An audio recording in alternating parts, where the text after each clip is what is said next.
questions. All I want you to do is follow the 4 rules I've told you. Step aside, view the problem differently in a slightly unconventional manner, and look at something different. The different answer can be very, very simple, straightforward. You can say that, "Arey yaar, I know this," but that's how out of the box is born. My first question to you all: if it took 8 men 10 hours to build a wall, how long would it take 4 men to build it? Same. Mathematics, give me some answers. Put your hand up. Same. Let's do this orderly, ladies. Let's do this orderly. Put your hand up if you know an answer. 10 hours? How many of you? 10 hours, madam? Put your hand up.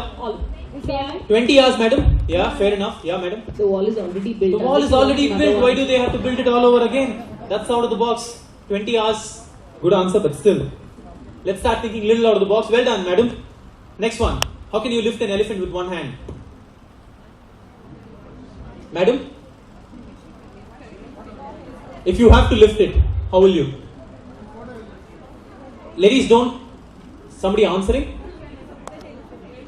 If it's a toy elephant you can lift. And then lift it. Again, there's lot many out of the box ideas coming, so I need to filter it properly. Real elephant, madam, real elephant. Draw it and lift it. No, real one? Maybe a shadow. Shadow? Precisely. You can't find an elephant with one hand. It's a way of reading the question and trying to understand it a little differently.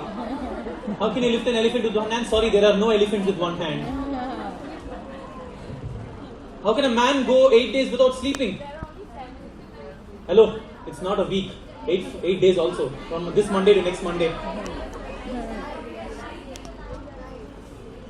Precisely. He sleeps in the night. Okay. Rule setting time. You know, I said the rule like the money lender. Put your hand up and shout your answer. Let's not make it a group discussion, one person at a time. Trust me, it will be a lot more fun. And as I told you, my quizzes have not ended with this slide, it's just beginning here. If you throw a red stone into a blue sea, what will it become? Red? Wet? Precisely, I think so all of you read this. Somebody doing a Google on their phone somewhere? Don't worry, you won't find it there. What can you never eat for breakfast? Lunch and dinner? Where Bengal in which state? It's liquid state. Alright, so now that I've got you all warmed up with a nice ice-breaking session of trying to think out of the box, I think so my job is like 5% getting done. I'm going to try and move on. The idea is to try and think differently, as I told you. These are just snuggish questions that have fun answers. But how does this fun answers reflect in our day-to-day life? Does it have a difference? Does it make a difference? If you have to go back and ask your students, will it make a difference to my students' career if my students start thinking this way and start involving themselves in something out of it? You have a student right before you who's actually made a difference.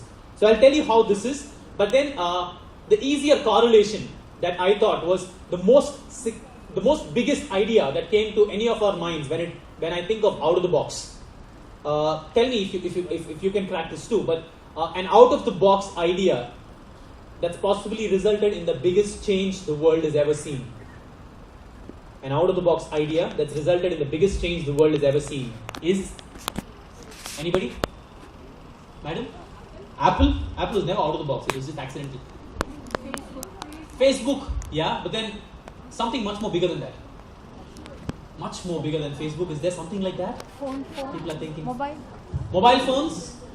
Not out of the box. Telecommunication was just a process. Any invention is kind of out of the box, madam, but out of the box in the sense, okay, something much more bigger than inventions.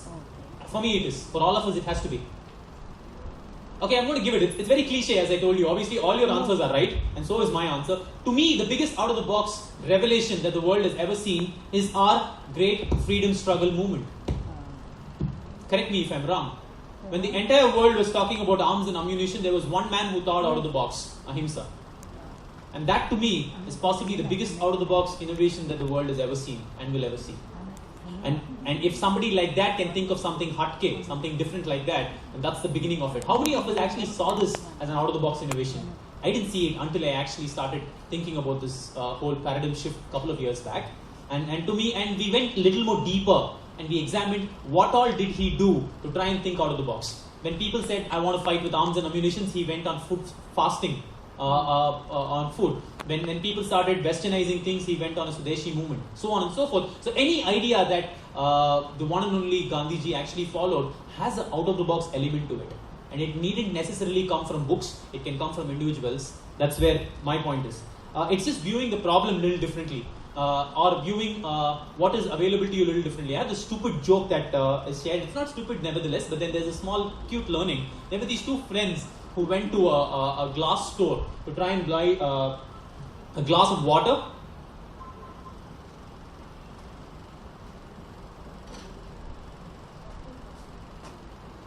So they went to this glass store to try and buy a glass of water, to buy a glass to try and drink lassi. So they went to the glass stores. If you go to any crockery stores, the glasses are kept like this. Right? Yeah. Take it and then have a look and all that stuff. So one of the friends said, oh my god, what kind of a glass is this, yaar? The top is entirely sealed. How do I pour water into it? Pretty stupid, obviously. The other one was a little more inquisitive. He said, Arey yaar, that's okay. Even if you drill a hole in the top and pour, the bottom is open, everything will fall off. A very stupid example, but then it's the way we view the problem. It's the way we view our day-to-day life problems, be it at home, be it at outside, be it what Anna Hazare as a movement started off. I was at this panel discussion along with the great man himself to try and talk about out-of-the-box solutions to this Lokpal whole issues and all that stuff, and there was some phenomenal stuff that came out there.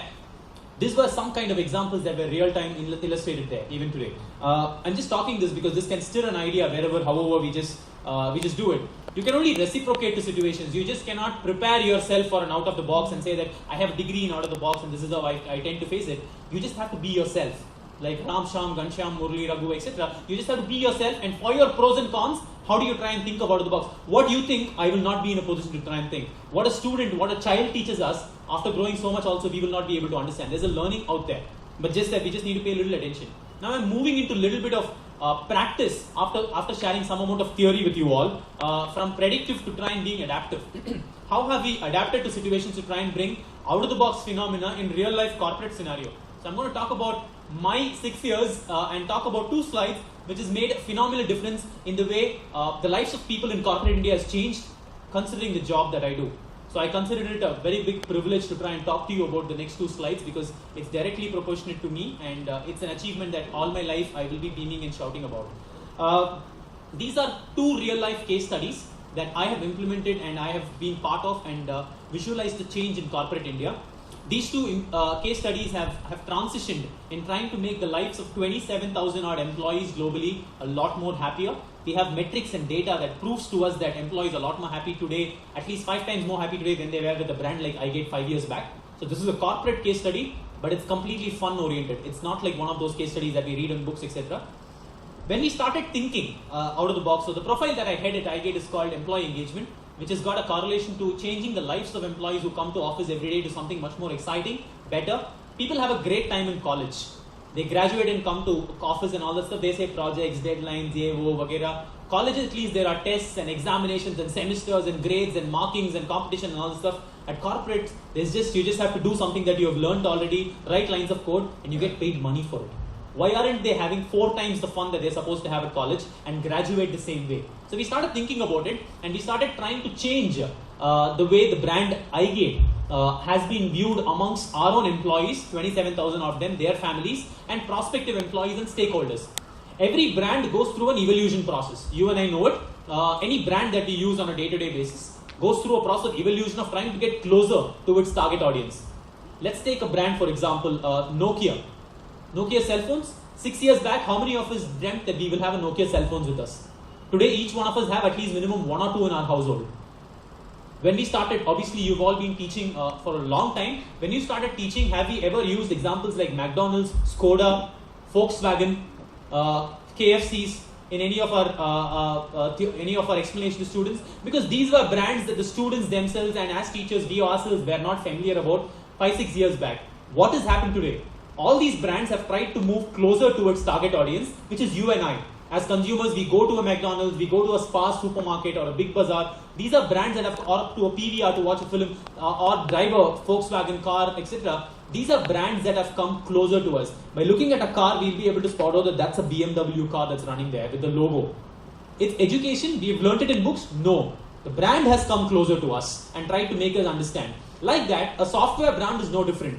We have to get closer to our target audience for them to try and make sure they have a great time working for the company.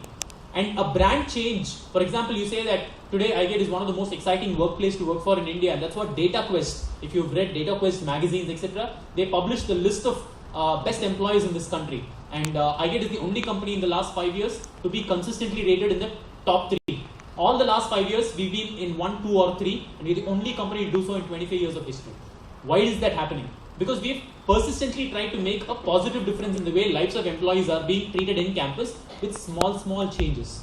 I'm going to talk to you about 2 small changes, very down to earth, simple examples that has made a difference to lives of few thousands. What is the most excited day of a week for a software engineer, ladies? Sunday. Friday. Why? It's the end of it. Because it's followed by the weekend and it's great time, and you come on another example is you come on casual dress to office on a Friday with t-shirts and jeans, so you feel great and all that stuff. And Saturday, Sunday, obviously it's party time, so you immediately quit office at 5 o'clock, go to your native or go to pubs and parties. So we thought, me and my team 5.5 years back, thought that why don't we change this whole idea and try and make Mondays the most excited day of the week. So I proudly launched a concept 5.5 years back in our iGate campus here in Bangalore, which has got about 6,000 employees, an idea called Thank God It's Monday. TGIM, as I called it. We said every Monday morning or Monday afternoon, when 6,000 of our employees step into our campus, during the afternoon lunch breaks, our campus is in such a way that there are 6 cafeterias where at least 1,000 people can have food at any time, 6 blocks. All the blocks are side open and it slopes down open air to an amphitheater stage. Every Monday afternoon when they come there to have food, there is a live band that plays music of the employee's choice every Monday.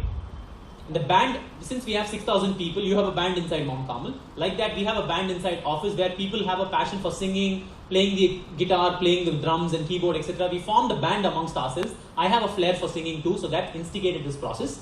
So we formed a band and we call ourselves the Rubber Band, and we perform Monday after Monday after Monday in our office cafeteria in an initiative called Thank God It's Monday. And we perform songs of the employee's choice, be it Hindi, English, Tamil, Telugu, Kannada, Malayalam, across all genres whatsoever. And we started this practice called TGIM. The first Monday, obviously the singing was pathetic, but the crowd was large. Slowly as Mondays persisted, the crowd became stable because they had an opportunity to come to cafeteria and hear their colleagues sing, hear their friends sing something, hear somebody who was slightly better than bathroom singers trying to take step on the stage and trying to do something meaningful. It acted as a great motivational HR tool. People who teach HR acted as a great motivational HR tool with less of financial component to it, except for competency-based tools. These are tools that act a lot on your morale. So this acted as a phenomenal tool. 5-6 months down the line, when we have finished 20 episodes, 25 episodes of Thank God It's Monday, a lot of media people started writing about us. Economic Times, Times Now started asking, hey, you do this Monday after Monday, which is nice. So we finished 50 Mondays. We started continued with it because the band grew, the band became a lot more professional, just like any band, and people started coming in larger numbers. We started branding the place in such a way that people can sit down and watch the band perform, and the quality of singing grew up as the quality of talent grew up. And these are images of what happens on a Monday. You can see people eating in the cafeteria behind. That's one of the blocks. In front of these people who are performing, there are actually 7 blocks of cafeteria, 5 blocks of cafeteria with 2 more, which has got people directly watching you, and there is a platform where it's an amphitheater platform where at least 1,000 people can sit. So there's a packed audience whom we try and play to. And I started TGIM and a band called Rubber Band 5.5 years back, and we started performing Monday after Monday after Monday after Monday after Monday, and today we stand before you having performed 284 Thank God It's Mondays in a row, and having been the only band. So this is where is the big plus point of an out-of-the-box idea like this. All of your teachers, so am I, we've never heard of such kind of a case study ever happen in corporate India ever before. It's first of its kind, one of its kind, path-breaking, out of the ordinary, out of your comfort zone. You don't treat Mondays to be the most exciting day. So we said, come on, let's go out there and prove a point. And we started doing this. And last year, as a brand iGate, as a band Rubber Band, as a brand TGIM, and as a host for that,